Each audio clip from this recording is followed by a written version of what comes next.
Stray Kids sell out stadiums on 4 continents. Their faces are on billboards in Times Square, Shibuya, and Gangnam. Every airport arrival gets documented by dozens of cameras before they even clear customs. So here's a question worth sitting with. In a life where practically nothing is private anymore, how does anyone in that position manage to keep a relationship under wraps? K-pop operates under a unique set of unwritten rules. The relationship between idol and fan isn't quite like anything else in global entertainment. And when you factor in label dynamics, media culture in South Korea, and the sheer velocity of online speculation, the math on personal privacy gets complicated fast. Now, to be clear up front, there is zero confirmed evidence that any Stray Kids member is hiding a relationship from HYBE or anyone else.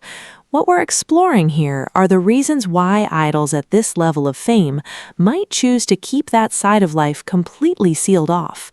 These are real pressures, real industry patterns, and real cultural dynamics, just applied speculatively to one of the biggest groups on the planet right now. 7 reasons. Some obvious, some less so. Let's get into it. Number 7. Privacy is a priority. Let's start with something fundamental. Before we talk about industry pressure, fan culture, or media scrutiny, there's a simpler truth underneath all of it. Privacy, for anyone at the level of fame Stray Kids occupy, is not a luxury. It's a survival mechanism. Think about what daily life actually looks like for the 8 members of SKZ. As of 2024, Stray Kids have amassed over 10 million combined followers across their official social media platforms. Their concert tours, like the Maniac World Tour in 2022-2023 and the 5-Star Dome Tour in Japan, have collectively drawn millions of fans across Asia, North America, Europe, and Oceania. When Bang Chan walks through Incheon International Airport, fan sites with telephoto lenses capture everything from his outfit to the brand of water bottle he's carrying. When Felix grabs coffee at a cafe in Gangnam, it can end up on social media within the hour. That's not an exaggeration. That is the documented, observable reality of being a top-tier K-pop idol in the 2020s. Now, place a romantic partner inside that reality. The moment an idol is seen with someone unfamiliar, someone who doesn't belong to their known circle of group members, staff, or industry friends, a clock starts ticking.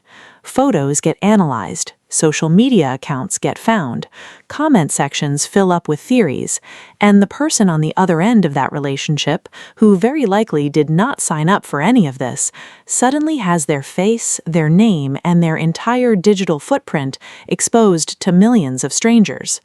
This has happened repeatedly in K-pop history. When EXO's Kai and Blackpink's Jennie were revealed to be dating by Dispatch in January 2019, both fandoms erupted.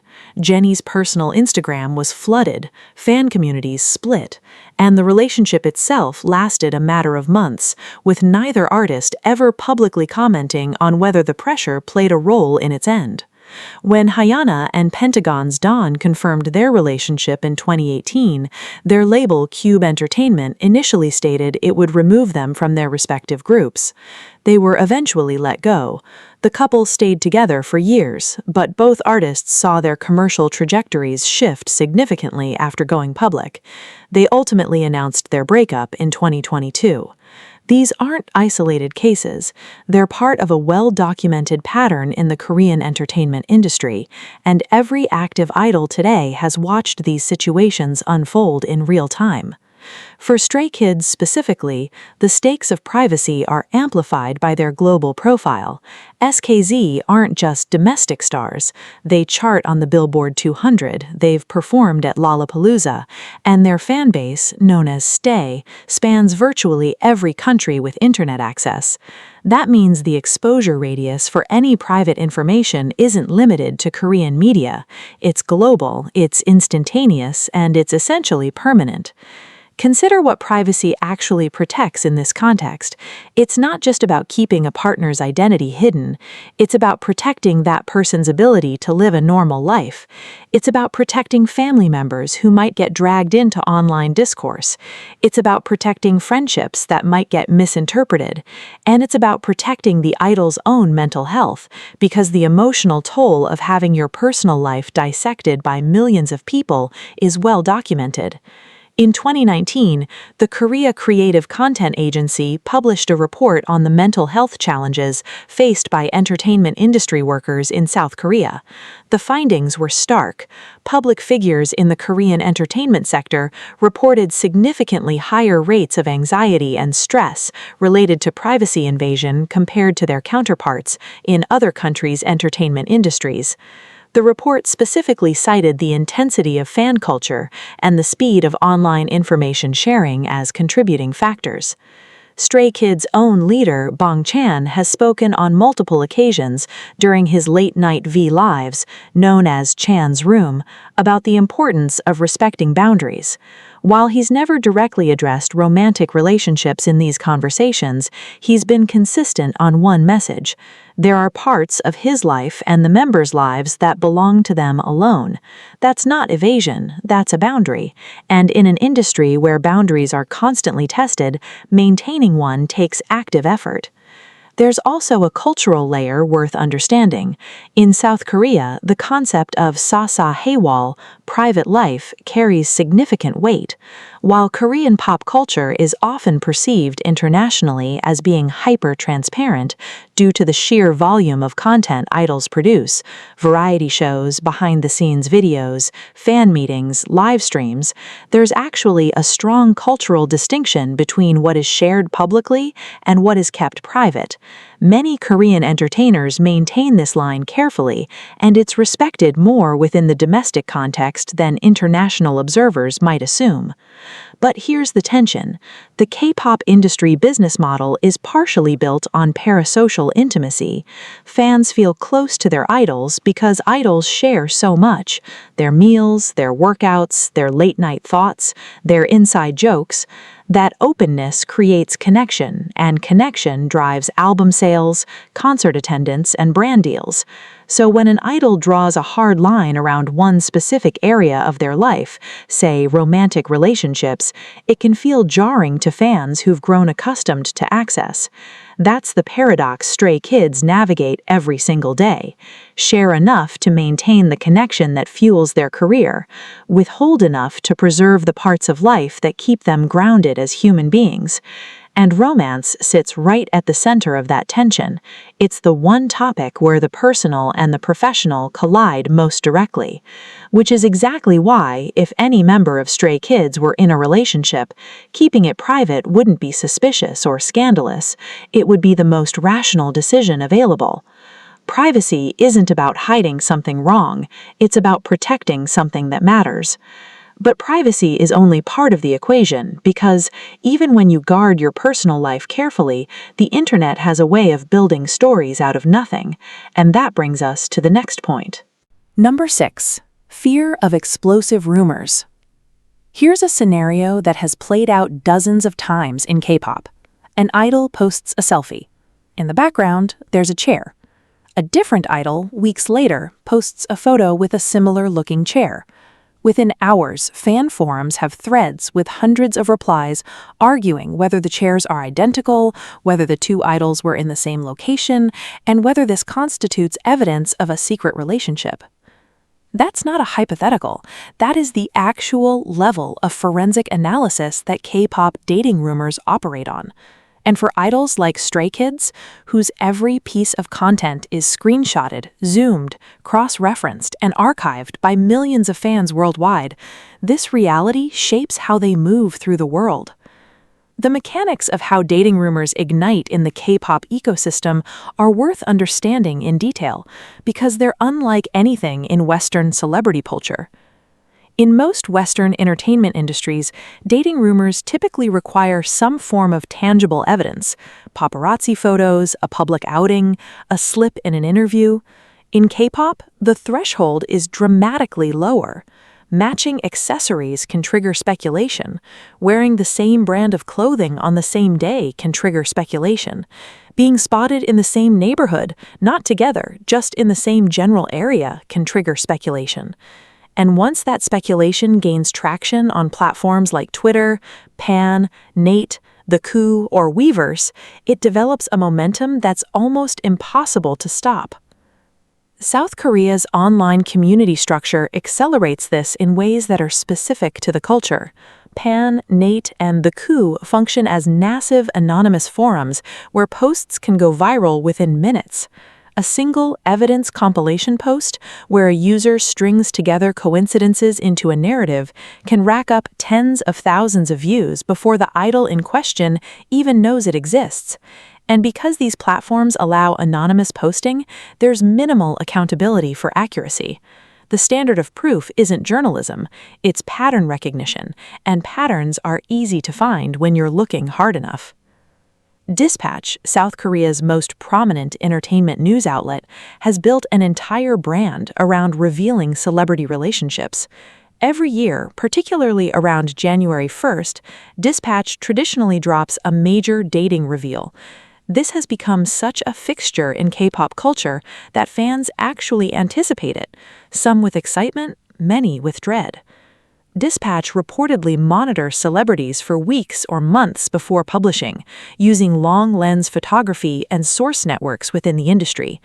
The outlet revealed relationships involving Kai and Jennie, Sang Joon-ki and Song Hye-kyo, and numerous other high-profile figures. For active idols, the knowledge that Dispatch or similar outlets could be watching at any given time creates a persistent background pressure. It's not paranoia, it's an informed response to a documented practice. Multiple former K-pop idols and industry insiders have confirmed in interviews that agencies routinely brief their artists on how to minimize exposure to paparazzi outlets. Some agencies have reportedly negotiated with Dispatch directly, trading access to certain stories in exchange for suppressing others. The exact details of these arrangements are difficult to verify independently, but the practice has been referenced enough times by credible industry figures that its existence is widely accepted within the Korean entertainment world. Now apply this to Stray Kids specifically. As of their transition from JYP Entertainment to HYBE in 2024, SKZ sit at an intersection of two of the biggest entertainment companies in South Korea. Their visibility is at an all-time high. Their fanbase, Stay, is one of the most active and digitally engaged communities in all of K-pop. The volume of content they produce, video music, variety content, V-Lives, social media posts, behind-the-scenes footage, creates an enormous archive of material that can be mined for supposed clues at any time. Consider what this means practically. If Hyunjin wears a bracelet that resembles one seen on another celebrity, forums will notice within hours. If Lee Know is photographed at a restaurant, someone will check tagged locations on Instagram to see if anyone else was there. If Changbin mentions a movie in passing during a live stream, someone will cross-reference whether any other public figure mentioned the same movie recently. This isn't fan behavior that exists at the fringes, it's mainstream within the fandom ecosystem. And most of the time, it amounts to nothing, just coincidences strung together by enthusiastic observers. But the problem isn't whether the rumors are true. The problem is that once they exist, they take on a life of their own. A rumor doesn't need to be accurate to cause damage, it just needs to circulate. And in K-pop landscape, circulation happens at a speed and scale that outpaces any possible correction. By the time an agency issues a denial, if they choose to issue one at all, the narrative has already been absorbed by millions of people. Screenshots have been saved, reaction videos have been filmed, opinion threads have been written. The rumor becomes part of the permanent digital record associated with that idol's name. This creates a chilling effect on behavior. Idols learn, through observation if not direct experience, that even the most innocent interaction can be weaponized into a dating rumor. So they adjust. They become careful about who they're seen with, where they go, what they wear, and what they say. Not because they're doing anything wrong, but because the cost-benefit analysis of being careless is overwhelmingly negative. For Stray Kids, a group whose brand is built on authenticity and raw honesty in their music, this tension is particularly pointed. Their artistry thrives on openness. Their survival in the public eye may depend on strategic opacity. That's the paradox of explosive rumors. They don't require truth to detonate. They just require attention. And attention is the one thing Stray Kids will never be short on. But rumors from the outside are one thing. The pressure that comes directly from the people you love most, your own fans, is something else. And that's where things get more complicated. Number 5. Pressure from fans. There's a word in Korean that doesn't translate neatly into English but explains a lot about what we're about to discuss. Sasaeng, written S-A-S-E-A-N-G, refers to obsessive fans who cross boundaries that most people would consider basic common sense.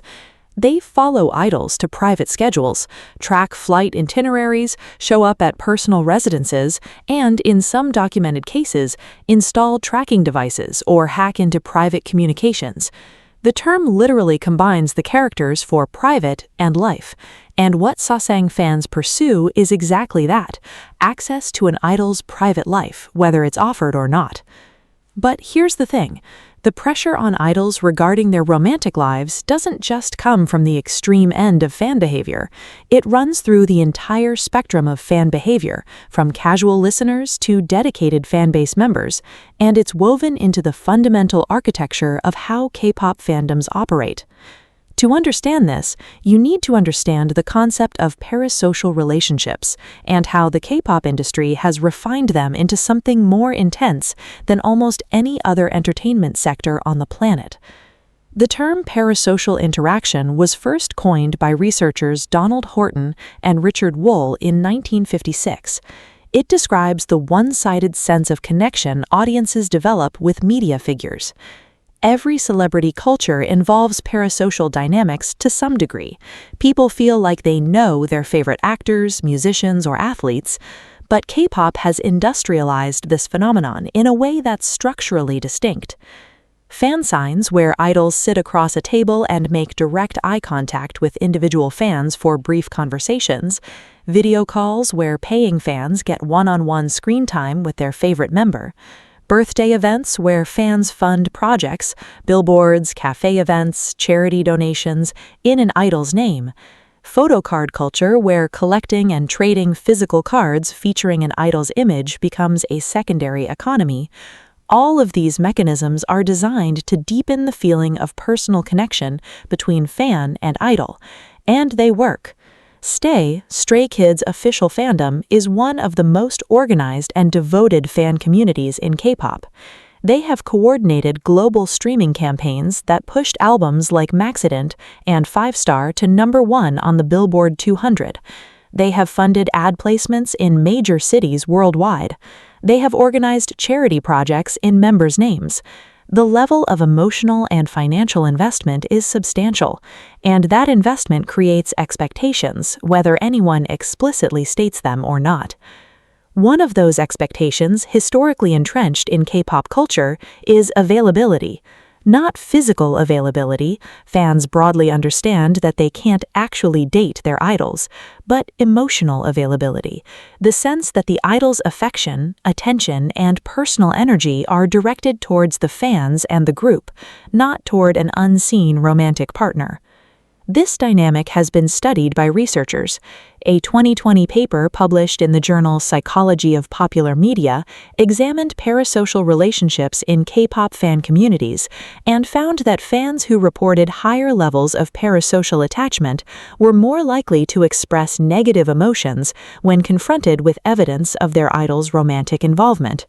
The study noted that this wasn't unique to K-pop, but it was amplified by the industry's deliberate cultivation of intimacy between idol and fan. The practical consequences of this pressure are visible throughout K-pop history. When Big Bang's Taeyoung confirmed his relationship with actress Min Hyo-rin in 2015 and eventually married her in 2018, the reaction was relatively mild, partly because Taeyoung had built a public persona that was more independent and mature. But when other idols have been less fortunate in their timing or framing, the backlash has been severe. Chen of EXO announced his engagement and his fiancée's pregnancy in January 2020. Segments of EXO's fanbase responded by organizing truck protests, literally sending trucks with LED displays to SM Entertainment's headquarters, demanding Chen's removal from the group. Petitions circulated, hashtags trended. The hostility was directed not at any wrongdoing, but at the perceived violation of an unspoken contract between idol and fan.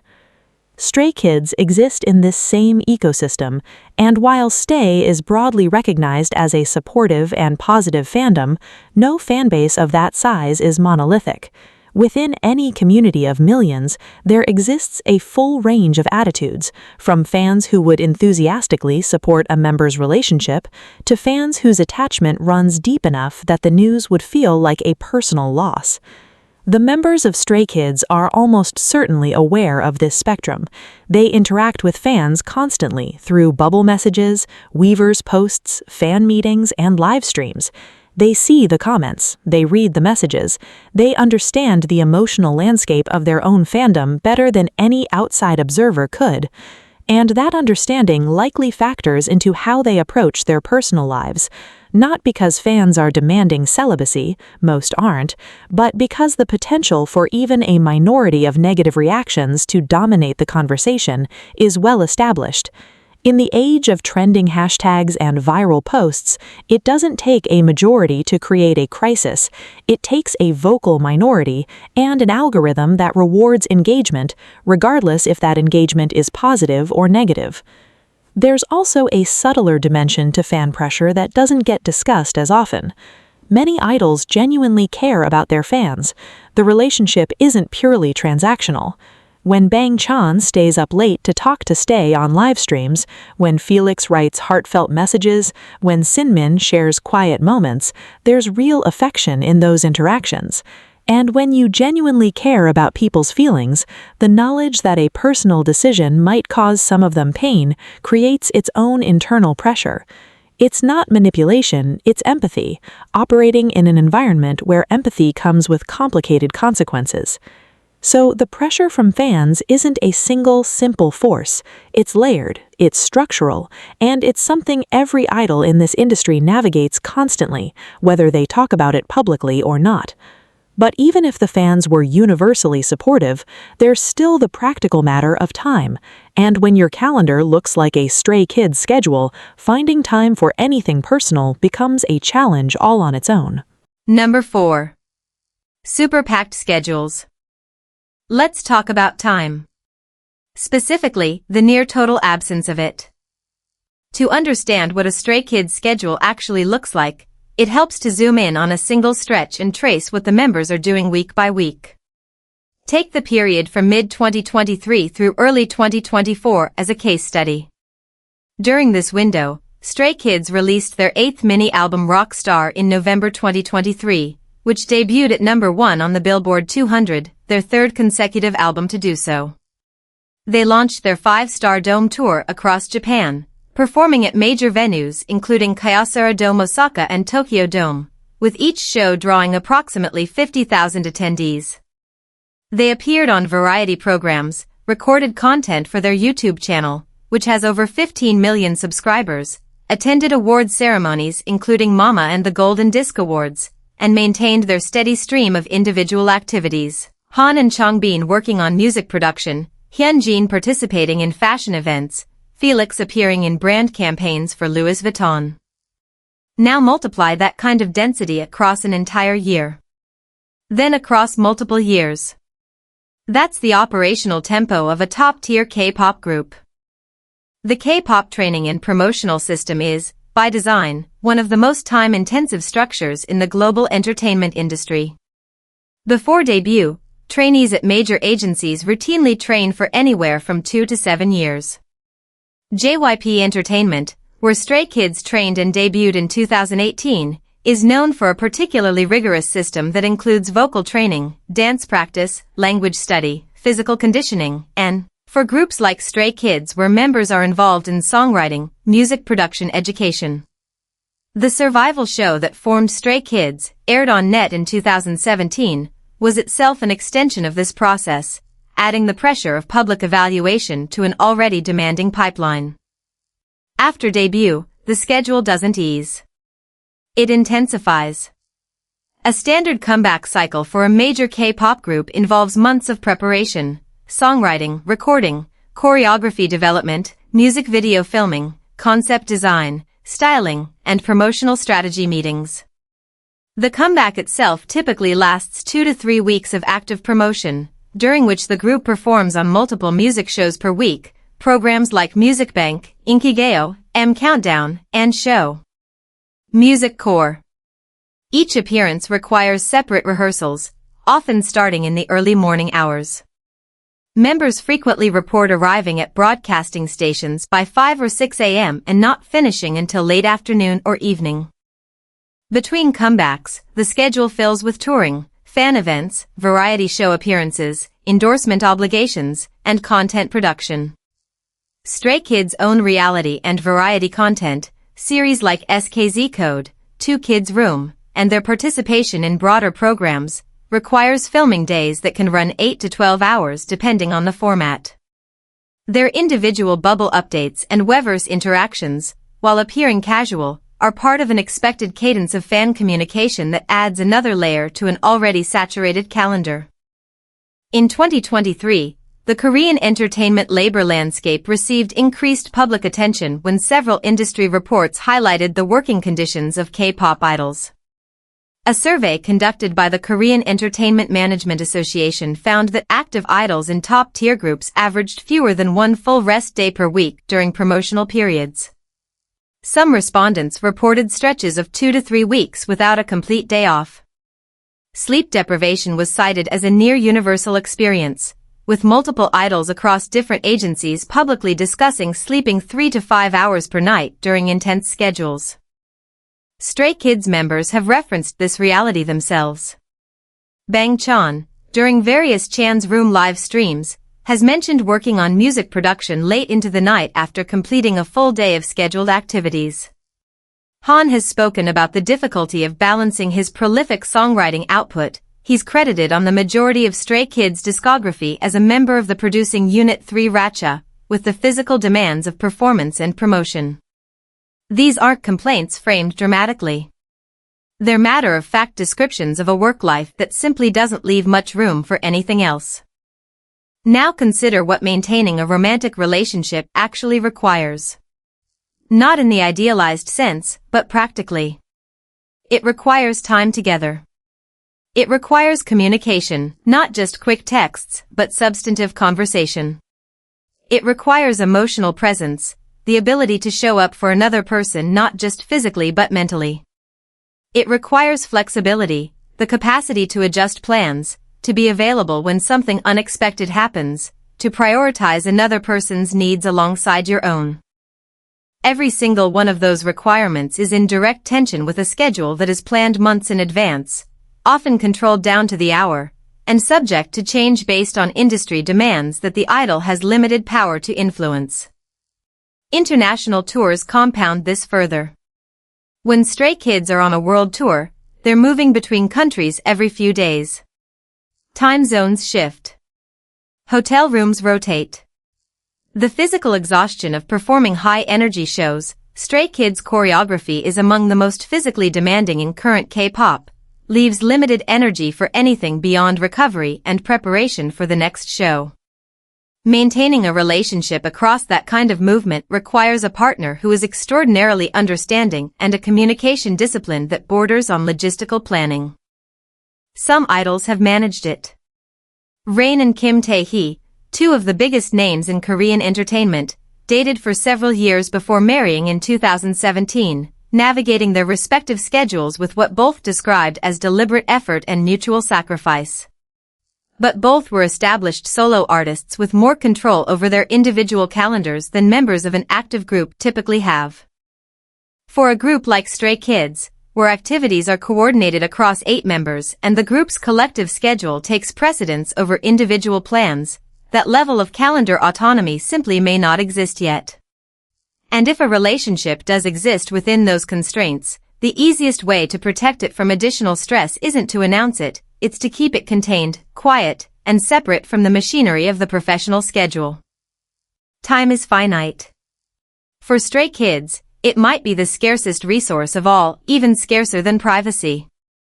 But even if time could be carved out, and even if privacy could be maintained, there's still another force waiting in the wings, one that can take a quiet personal moment and turn it into a national headline overnight. Number 3. Relationships can become media targets. On January 1, 2019, Dispatch published a series of photographs showing Blackpink's Jennie and EXO's Kai together. The images were taken with long-range lenses. The couple appeared to be on a private date. Within hours, both artists' names were trending worldwide.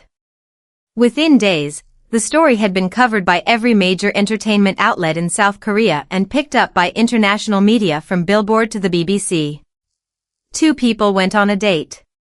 The entire world was informed. That's not celebrity gossip. That's the operational reality of South Korea's entertainment media infrastructure, and it's the precise reason why relationships involving top-tier idols carry a unique kind of risk that most people outside the industry don't fully appreciate. To understand why media targeting of idol relationships is so aggressive, you need to understand the economics behind it. South Korea's entertainment journalism sector is fiercely competitive.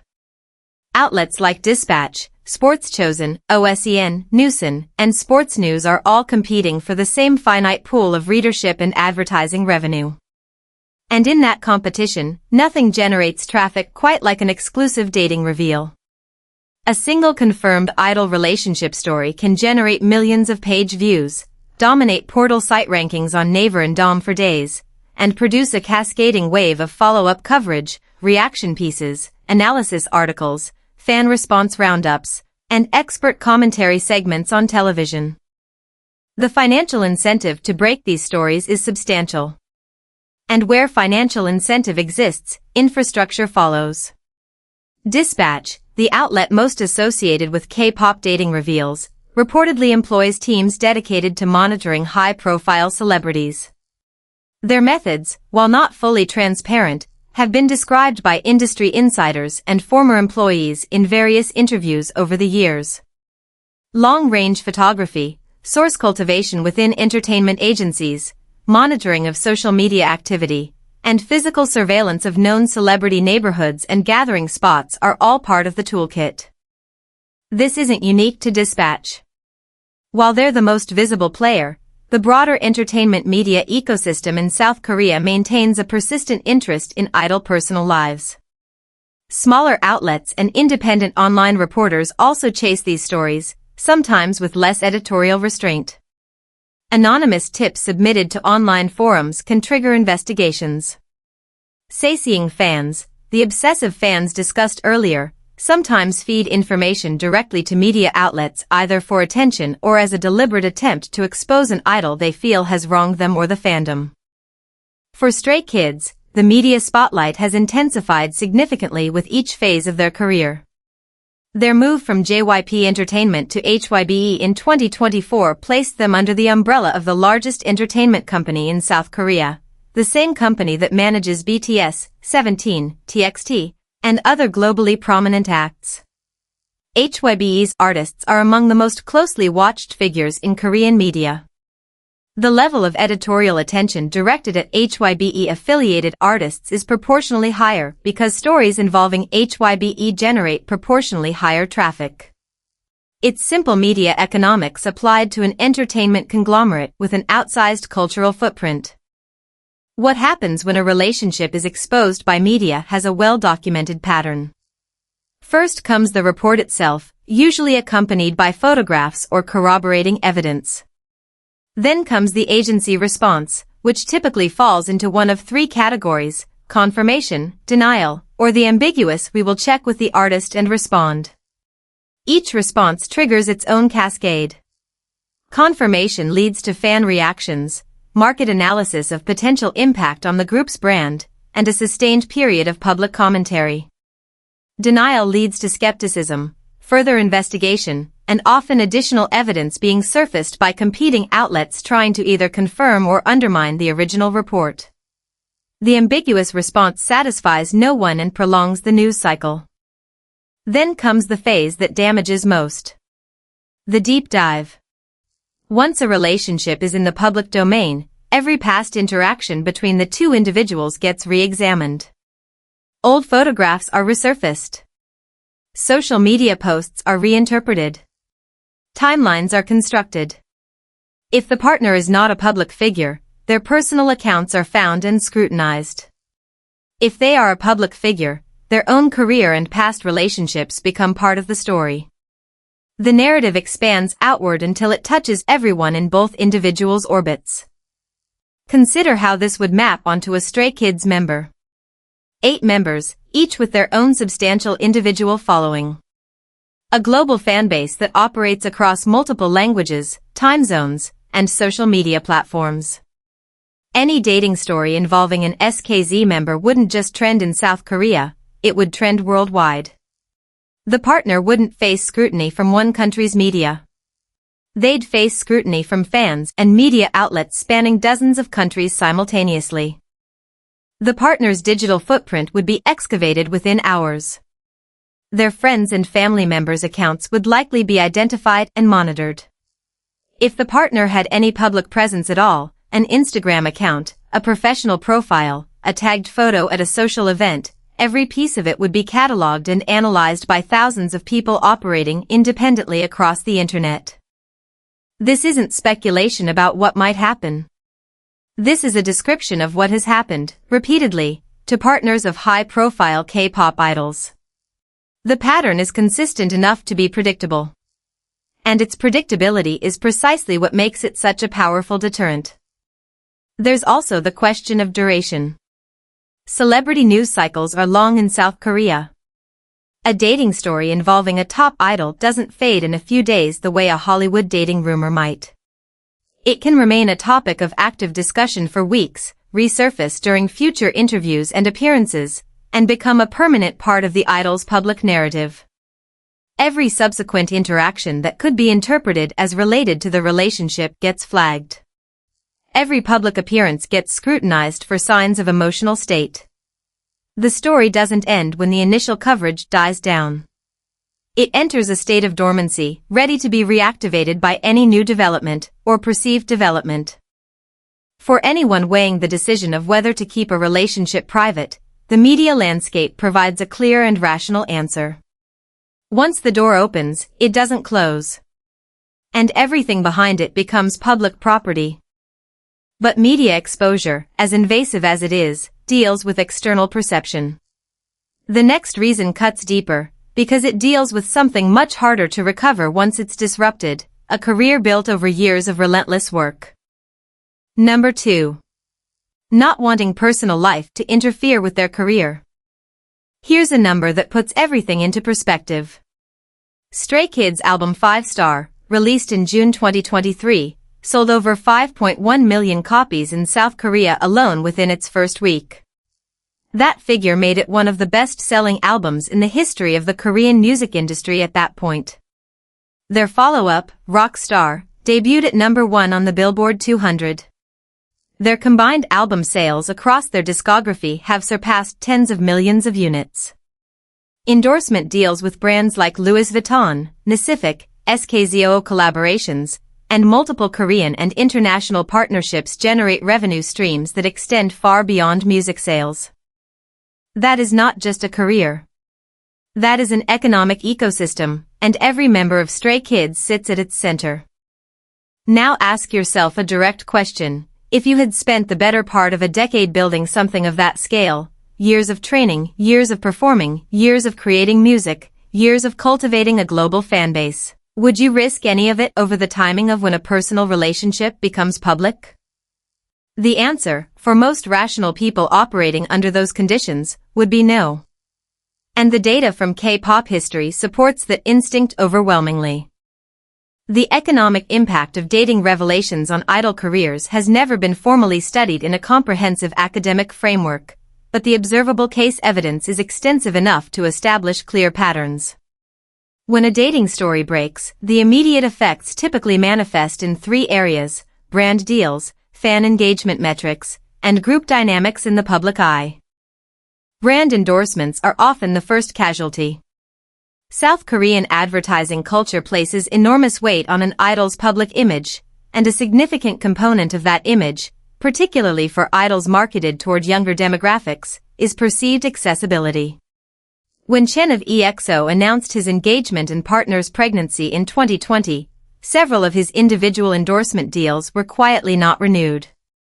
The direct causal link is difficult to prove definitively, since brands rarely state their reasons publicly, but the timing was noted by industry analysts and reported by multiple Korean business outlets.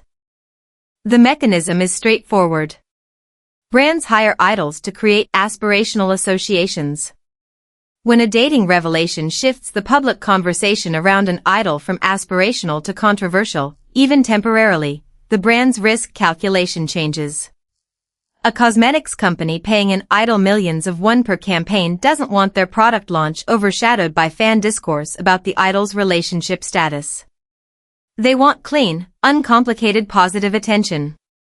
A dating controversy, regardless of its moral legitimacy, complicates that equation. For Stray Kids, whose brand partnerships have expanded significantly in recent years, this commercial dimension is not abstract. Each member carries individual endorsement value in addition to their collective group value. Felix's association with Louis Vuitton, Hyunjin's presence in high fashion spaces, the group's collective deals with Korean brands, all of these relationships are built on an image that the members and their management have carefully constructed. An unplanned dating revelation doesn't just affect the individual member involved. It creates ripple effects across the group's entire commercial portfolio. Then there's the fan engagement dimension. K-pop's economic model is uniquely fan-driven compared to most Western music industries. Album sales in K-pop are heavily influenced by fan purchasing, multiple versions, photocard collecting, fan sign entry lottery systems where buying more copies increases the chance of attending a fan sign event. Concert tickets sell based on fandom mobilization. Streaming numbers are often coordinated through organized fan campaigns. When a dating revelation fractures even a portion of the fan base, the downstream effects on these metrics can be measurable. Individual member fancams, videos focused on a single member during performances, tracked closely as indicators of individual popularity, can show viewership shifts. Bubble subscription numbers, where fans pay a monthly fee for private feeling messages from their favorite idol, can fluctuate. These movements may be temporary, but in an industry where quarterly performance metrics influence agency decisions about group investment and promotional budgets, even temporary dips carry weight. The career interference isn't always external either. There's an internal dimension that rarely gets discussed publicly but is understood within the industry. When a member of a group becomes the center of a dating controversy, it affects the entire group's promotional cycle. Interview questions get redirected. Press conferences become awkward. Variety show appearances carry an undercurrent of tension as hosts navigate whether or not to reference the elephant in the room. The other members, who had no involvement in the situation, find their own work overshadowed by someone else's personal life. Stray Kids operate as a tightly coordinated unit. Their music production through three Racha, Bang Chan, Changbin, and Han, is deeply collaborative. Their choreography requires all members. Their group identity is built on the concept of 8 individuals functioning as one. Any disruption to one member's public standing has the potential to affect the group's collective momentum. And in an industry where momentum is everything, where a single comeback cycle can define a group's trajectory for the next year, that risk isn't taken lightly. There's also the question of timing within a career arc. Stray Kids are currently in what many industry observers consider their peak commercial phase. Album sales are at record highs. Concert venues are scaling up. International recognition is expanding. This is the phase where every decision carries maximum consequence, both positive and negative. A relationship revealed during a quieter career period might generate moderate attention and fade. The same revelation during a peak period becomes a defining event, covered more intensely, debated more passionately, and remembered more permanently.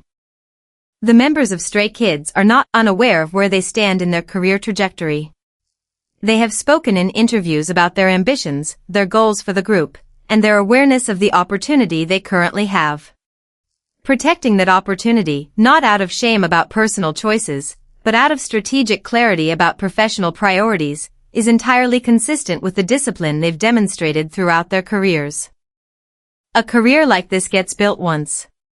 The decision about when and how personal life enters the public conversation isn't just emotional. It's strategic. And the smartest strategy, often, is patience. But beyond strategy, beyond economics, beyond career calculations, there's one final reason that might be the most important of all. And it has nothing to do with anyone else's expectations. Number 1.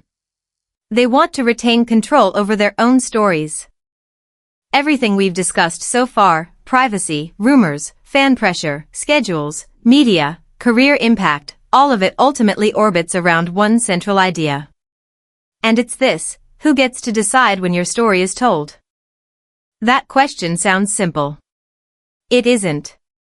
Not in K-pop. Not for Stray Kids. Not for anyone operating at a level of fame where millions of people feel a sense of ownership over your narrative. The K-pop industry, by its structural design, distributes narrative control across multiple parties. The agency shapes the group's concept, visual identity, and public messaging. The media filters public perception through editorial choices about what to cover and how. Fans construct their own narratives through fan fiction, fan edits, theories, and community discourse. Algorithms amplify certain stories and suppress others based on engagement patterns rather than truth or relevance. And somewhere inside all of that machinery, there's an actual human being, an idol, whose real life may bear only a passing resemblance to the version of it that exists in the public consciousness. Stray Kids have been more vocal about narrative autonomy than many of their peers. It's embedded in their origin. The group's name itself carries meaning, Stray Kids as in kids who have strayed from the conventional path, who chart their own course. Their survival show in 2017 was built around the premise of members fighting for their place, and the group that emerged from it was one that explicitly valued self-determination. The formation of 3RACHA as an in-house production unit wasn't just a creative choice. It was a declaration of authorship. When Bang Chan, Changbin, and Han write and produce the majority of Stray Kids' music, they're not performing someone else's vision. They're performing their own. That same impulse, the drive to own your own narrative, doesn't stop at music. It extends to every dimension of how a person presents themselves to the world. And for idols, the most personal dimension of all is romantic life. Consider the asymmetry of how idol relationships typically become public. In the vast majority of cases, the idol doesn't choose the moment. Dispatch chooses it, publishing photos taken without consent. A satiating fan chooses it, leaking private information. A careless acquaintance chooses it, posting something on social media that gets screenshot and amplified. An anonymous forum user chooses it, compiling circumstantial evidence into a viral post. The idol wakes up one morning and discovers that the most private aspect of their life is now the most public conversation in the country. That loss of agency is not trivial. Psychologically, the difference between choosing to share something and having it taken from you is enormous. Research in the field of self-disclosure, a well-established area of social psychology, consistently shows that voluntary disclosure of personal information is associated with positive outcomes, strengthened relationships, increased sense of control, emotional relief. Involuntary disclosure, having personal information exposed without consent, is associated with the opposite, anxiety, loss of trust, feelings of violation, and diminished sense of autonomy. For public figures, this dynamic is amplified by scale. When a private person has personal information leaked, the exposure might reach dozens or hundreds of people. When an idol at Stray Kids level has personal information exposed, it reaches millions simultaneously and becomes permanently indexed in the digital record. There is no taking it back. There is no controlling the framing. The first version of the story that gains traction, regardless of its accuracy or context, becomes the dominant narrative, and everything that follows is a reaction to it rather than an independent telling. Several K-pop idols who have navigated public relationships have spoken about this dynamic, directly or indirectly. Big Bang's Taeyang, whose relationship with Min Hyo-rin was confirmed in 2015 and culminated in marriage in 2018, handled the situation with notable control. The confirmation came through a carefully worded agency statement, and both Taeyang and Min Hyo-rin maintained minimal public commentary afterward, allowing the facts to speak without excess narrative. The relationship was perceived positively in large part because it was presented on their terms, at a time and in a manner they chose. Contrast that with revelations that happen involuntarily. When relationships are exposed through leaked photos or media stakeouts, the idol is immediately placed in a reactive position. They didn't choose the timing. They didn't choose the framing. They didn't choose which photos were published or what context was provided. Every subsequent action, the agency statement, the public response, the return to scheduled activities, is damage control rather than authentic self-expression. Stray Kids' entire artistic identity is built on authenticity. Albums like Ordinary, Maxident, and ATE explore themes of identity, self-acceptance, and defiance of external expectations. Songs like Levanter, Grow Up, and Blueprint deal directly with the tension between public persona and private self. The members have built a career on the principle that their voice matters, that what they have to say, how they choose to say it, and when they choose to say it are fundamental to who they are. Applying that principle to their personal lives isn't contradictory. It's consistent. If Bang Chan, or Lee No, or Changbin, or Hyunjin, or Han, or Felix, or Seungmin, or I.N were in a relationship, the decision to share that with the public, or not, is an extension of the same authorship they exercise over their music. It belongs to them. The timing belongs to them. The framing belongs to them. The choice belongs to them. And in an industry that systematically strips that choice away from the people it profits from, choosing to hold on to it might be the most powerful statement any idol can make. Not every secret is a scandal.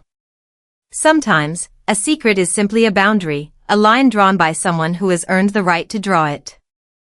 So, are Stray Kids members actually hiding romances from their management? There is no solid evidence to state this as fact. But one thing is undeniable: when your life belongs to the public from the moment you debut, the few things you manage to keep for yourself become the most valuable things you own. Privacy, at their level, isn't secrecy. It's sovereignty. Which reason resonated with you the most, number 1, number 2, or something else entirely?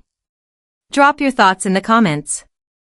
And if this video gave you a new perspective on what life really looks like behind the spotlight, hit that subscribe button. We'll see you in the next one. We've just walked through 7 reasons, each one grounded in real industry dynamics, documented patterns, and the observable realities of what it means to be one of the most famous groups on the planet. And if you've been paying attention, you'll notice something. None of these reasons require a conspiracy. None of them require secrecy born out of deception. Every single one of them points to the same straightforward conclusion: the system itself makes privacy not just desirable, but necessary. Let's take a step back and look at the full picture. Stray Kids debuted under JYP Entertainment on March 25, 2018. 8 members: Bang Chan, Lee No, Changbin, Hyunjin, Han, Felix, Seungmin, and I.N, each of whom had already invested years of their youth into training before they ever stepped in front of a camera. Since that debut, they have released multiple studio albums and mini-albums, embarked on world tours that have taken them to stadiums across 4 continents, and built one of the most dedicated fan bases in the history of Korean pop music. Their transition to HYBE marked a new chapter, placing them alongside some of the biggest names the industry has ever produced. Every step of that journey has been public. The music, the performances, the behind-the-scenes content, the live streams, the fan interactions, Stray Kids have shared more of themselves with their audience than most people share with their closest friends. Thousands of hours of content exist documenting their work, their humor, their struggles, their growth. Stay has been there for all of it, and the members have acknowledged that relationship repeatedly, with genuine gratitude. But here's what gets lost in the noise of fandom culture, media speculation, and online discourse: sharing everything is not the same as owing everything. There is a difference between generosity and obligation. Stray Kids have been extraordinarily generous with their time, their energy, and their openness. That generosity does not create a debt that can only be repaid by surrendering the last remaining corners of their private lives. The 7 points we explored today: privacy is a priority, the fear of explosive rumors, pressure from fans, the reality of packed schedules, the threat of media targeting, the risk of career interference, and the desire to control their own narratives. These aren't just theoretical concepts. They are lived experiences shared by virtually every idol who has reached the upper echelon of K-pop fame. The examples we cited, the Kai and Jennie, Hyuna and Dawn, Chen's announcement, Taeyang and Min Hyo-rin, these are real stories involving real people who navigated real consequences. The patterns are documented. The outcomes are observable. The lessons are clear. And yet, it's worth repeating what was stated at the very beginning of this video: there is no confirmed evidence that any member of Stray Kids is currently hiding a romantic relationship from HYBE or from anyone else. What we've presented here is not an exposé. It's an exploration of context, the context that shapes how idols at this level of fame approach one of the most fundamental aspects of human life. Because that's what romance is. It's not a scandal. It's not a betrayal. It's not content for comment sections or trending hashtags. It's a fundamental human experience. And the fact that an entire industry infrastructure exists that can transform that experience into a crisis is worth thinking about, not as fans, not as critics, but as people. The K-pop industry has given the world remarkable art, unforgettable performances, and communities that span every border on the globe. Stray Kids are a prime example of everything that system can produce at its best: talented, hardworking, creative artists who connect with millions of people through their authenticity. But that same system has structural flaws, and one of the most significant is the way it handles the boundary between public persona and private person. The expectation of total transparency, the media mechanisms that punish privacy, the fan dynamics that complicate personal choices, these are features of the system, not the fault of any individual idol or any individual fan. Understanding these dynamics doesn't require choosing a side. It requires perspective. And perspective is what this video has aimed to provide. If you're a Stay watching this, know that supporting Stray Kids doesn't require access to every detail of their lives. It requires exactly what you've been doing: showing up for the music, the performances, the artistry, and the community. The rest belongs to them, on their timeline, in their own words, whenever and however they choose. If you're someone who stumbled onto this video out of curiosity about K-pop culture, what you've seen today is a window into one of the most complex entertainment ecosystems ever built, one where talent, commerce, technology, and human emotion intersect in ways that no other industry replicates. Either way, thank you for watching all the way through. That means something. Now, which of the 7 reasons hit hardest for you? Was it number 2, with the career stakes laid bare? Was it number 1, with the fundamental question of who owns your story? Or was it something else entirely that made you pause and think? The comments section is open. Use it. If this video gave you something worth thinking about, subscribe and turn on notifications. There's more coming, and the next one might surprise you even more than this one did. Until then, stay curious, stay respectful, and stay kind.